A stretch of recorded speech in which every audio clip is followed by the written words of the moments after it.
ঈদ ছাড়া শাকিব খানের cinema release হয়েছে। শাকিব ভাইয়ের এত ভক্ত, এত ভালোবাসার মানুষ দেখে আসলে খুবই ভালো লাগছে। আমি যেদিন রিলিজ হয়েছে সেদিনই দেখেছি এবং আজকেও দেখতে এসেছি, কারণ সিনেমাটার গল্প আমার কাছে অসাধারণ লেগেছে। আসলে বাংলাদেশের প্রেক্ষাপটে এরকম গল্প চিন্তা করা আসলে অনেক টাফ ব্যাপার। সো আমার খুবই ভালো লেগেছে, এই জন্য সেকেন্ড টাইম আমি দেখতে এসেছি। উনি একজন বাংলাদেশের মেগাস্টার। সবকিছু যদি কোনো ডিরেক্টর পছন্দ করেন এবং কোনো ডিরেক্টর যদি চিন্তা করেন যে ওনার সাথে আমাকে কখনো কাজ করার চিন্তা করেন, তাহলে অবশ্যই আমি কাজ করতে চাইবো।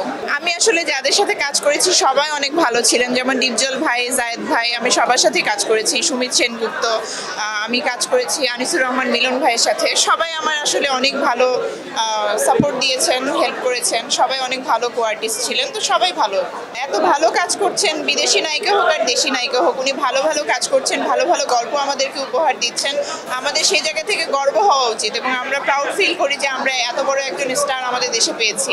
সবকিছু মিলিয়ে গল্পের প্রয়োজনে যাকে আসলে ডিরেক্টর নির্বাচন করেন তাকে নিয়ে তো শাকিব খান কাজ করছেন।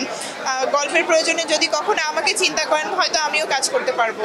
সিনেমা দেখার পর আমার আসলে মনে হয়েছে যে এটা আসলে দিশা আপুর সাথে যায় ক্যারেক্টারটা। আমার একটা সিনেমা আসছে বান্ধব, আগামী 16ই ডিসেম্বর। সব ঠিকঠাক থাকলে, আমার প্রডিউসারও এখানে আছেন, উনি জানালেন যে 16ই ডিসেম্বর সব কিছু ঠিকঠাক থাকলে আমাদের সিনেমাটা রিলিজ হবে। তো সিনেমাটার গল্প খুবই অসাধারণ, একটা সুবিধা বঞ্চিত বাচ্চার গল্প।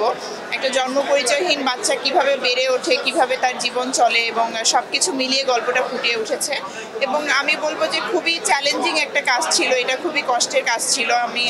আমি আমার জায়গা থেকে চেষ্টা করেছি একটা ভালো গল্প দর্শকদের উপহার দেবার, এবং ডিরেক্টর চেষ্টা করেছেন একটা ভালো গল্প নির্মাণ করার। আমি সিনেমার ছাড়া আসলে কোনো প্রশ্নের উত্তর দিতে আসলে কমফোর্ট ফিল করছি না, কারণ ড্রেসের প্রাইস নিয়ে আমি আসলে কথা বলতে চাচ্ছি না। Thank you.